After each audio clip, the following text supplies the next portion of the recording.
Netflix film feature today. Please join me in welcoming the man who I've worked with for years. I mean, the man, I got shot up with like 700 bullets in Street Kings with this man. Please welcome director David Ayer back to Hall H. It's my homie.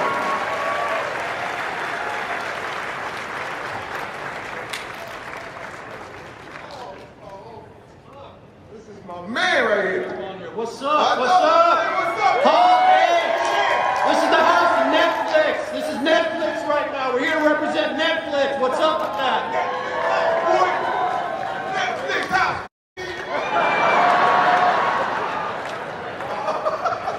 Okay, oh boy, I think I went over. I think I won't be back. But now, please welcome the producers, Eric, Noomi, and Brian Uncleness.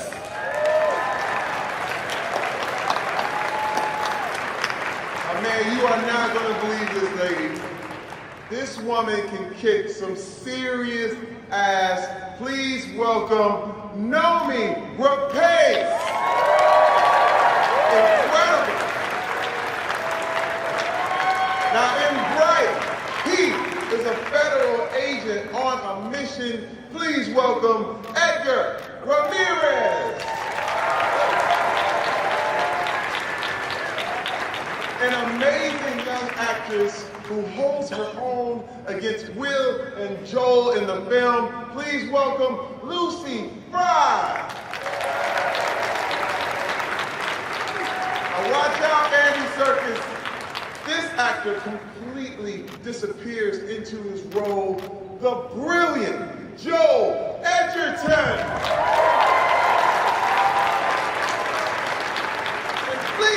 Up for my man, the biggest movie star in the world, the incomparable Will Smith!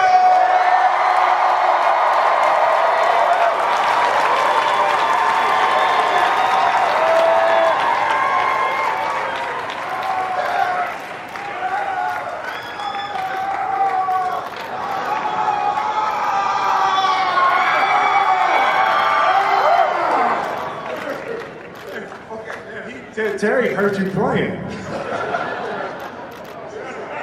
So sorry. Don't sue me. Don't sue me. I'll tell you, Dave, now you and I go back literally Training Day, Harsh Times, Street Kings. Nobody does West Coast grit like David Ayer. Yeah, that's real. Jan, please tell us about the storyline to Bright. You know, it's about LA. It's about a really up LA, but our world up, you know, and that's what's pretty cool about this movie is I get to explore some really interesting social issues. You know, this is the world where orcs and elves and fairies are real, you know, and magic is real. And what happens if we take it seriously? This isn't like some PG-13 standard issue studio movie. I mean, this is like, I was able to do my here, right? I was able to really tell a story, okay? I was able to like do my thing, and these actors with me, I mean, they absolutely killed it, you know. So you haven't seen this before. This is a new kind of thing we're doing. Yeah. Wow. Now let's talk about your re-team with your Suicide Squad homie Will Smith. Yeah. Tell us about your character. Yeah. Right. I play the Detective Ward, you know, and it was like such a beautiful thing to be able to get back with Dave, and especially in this opportunity. It is such a bizarre world. I mean, I'm sure you can tell a little bit from the trailer, but it's this crazy mashup of like the grit and that hard rated R grind of you know, Training Day, like that kind of vibe, but then smashed with Lord of the Rings. You know? It's like, it's this really spectacular world, and you know, at the center of the story is, you know, my character war with Joel's character, and Joel plays an orc, and his character is the first orc on the LAPD. So it just felt really great, you know, to be an African-American police officer that just found, you know, somebody else to be racist against. You know, I just don't, you never get to be on that side of racism when you're black. It's like, look, man, I don't want no orcs in my car.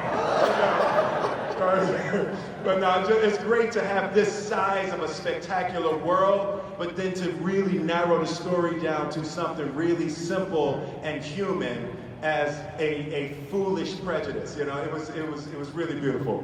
Now, Joel, give it up. Joel, I am a major fan of you. I mean, from warrior to loving. I mean, you have this ability. He has this tremendous ability to just really encapsulate a character. Please tell us about your character here in Ryan.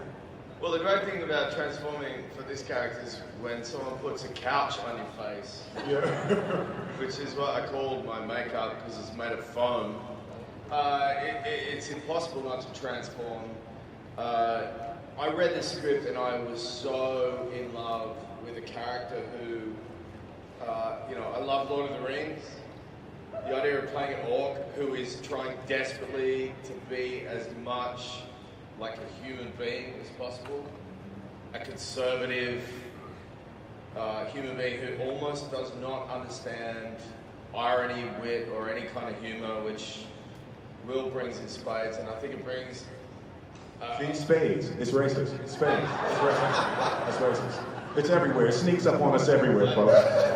We have a deeply racist dynamic, back and forth. The idea that I'm playing a guy who just really wants to be liked and yet looks like a monster. I gotta tell you though, driving around downtown LA in a car with the windows open and no lockdown streets, and I'm looking like I look in the movie, The Power of Will Smith. Nobody cares that a monster was driving the car. They're like, Will! Like, who cares that his chauffeur is a monster? LA don't give a damn. I feel a bit upset, actually, to be honest. Now, Noomi, I'll tell you, you scared me. You scared me in this film. Yeah. First of all, I have never seen a bad female villain like this. You have never seen anything like this in your life. Yeah. You are not ready. I'm trying to tell you. I'm very scared right now. So, what was your preparation like? What was that? Well, I did a lot of fight training.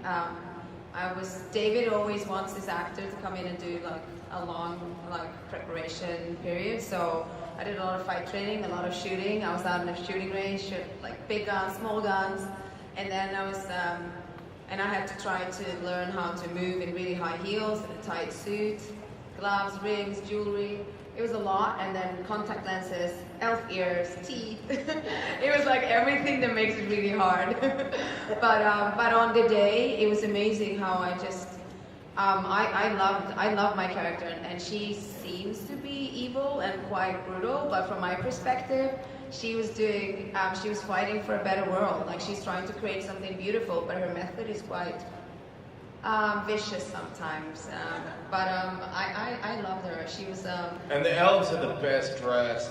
We are standards above. society. We're like the peak. Yeah. It's like this world, you know, it's a little bit about the divisions in life, you know, but in this case, you know, the elves are like the 1%ers. They run the world, they dress very nice, they get all the dealer samples. The humans are kind of in the middle management, and then the orcs are the workers. They're the guys that dig ditches and build your houses and build your roads, you know, but they don't really get any respect, and they get kicked by the cops all the time, so. Yeah, no, it's a really beautiful hierarchy like that in the film, and you know, David did a really great job, and Max Landis with the original screenplay also is such a beautiful snapshot of our world, you know, without hammering on it too much, and you just see all of the layers and the people and all of the different issues, and at the end of the day, everybody's really just trying to have a good life, you know, but then it turns into Bright. You will never look at the Keebler elf the same way. Yeah, right. No. Yeah, them elves will get you. Them elves will get you. Now, Eric and Brian, how do you create an incredible world that you built here in Brighton? We spent a lot of money. And I look at that and I start to sort of sweat. In reality, we beginning with a great script from Max Landis and David's outstanding leadership, every artist on the film, in front of and behind the camera, really cared about this movie and the world, and they understood it. And we went very deep in it, talking about how this happened and the different races and how they've gotten along and how they haven't gotten along. And it really is about that level of commitment that across the board, and we just took it incredibly seriously. Yeah, working with David makes it a lot easier. He's so authentic, and especially shooting in LA. I mean, David is really good at finding disgusting locations. Yeah. We were in a lot of alleys with a lot of cockroaches and rats. That really helps. Yeah. Actually, you guys were at the monitors, and we were in the alley with cockroaches. That's true. I remembered it a little differently. We had a different experience. That is true. But Comic-Con is really, for most of us, one of the very few times we actually get to do our jobs in California. So to be able to shoot a film and to take advantage of the California subsidy, it's huge. You cannot shoot Los Angeles in Atlanta. You can't do it. So, but it's right. It has a lot to do with, I think, how Netflix does their business. Is they let you be a filmmaker, and they're like, "What's the best place to shoot this movie?" And I'm like, "Los Angeles, fine, we're going to do it." Done. They gave me all the tools. They gave me all the resources. They let me be creative. You can ask the actors, the environment on set. It was like an independent movie. It felt like I was making, my first film, Harsh Times or something. It was just a lot of love on set and a lot of support from Netflix, and they really let me have my voice, and they gave the actors space, and they gave us space to make something really incredible.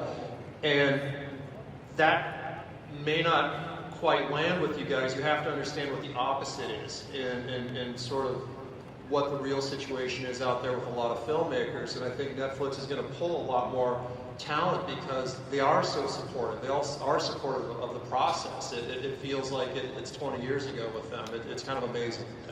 Yeah. It was like one day I came to set. I've been rehearsing this long fight sequence.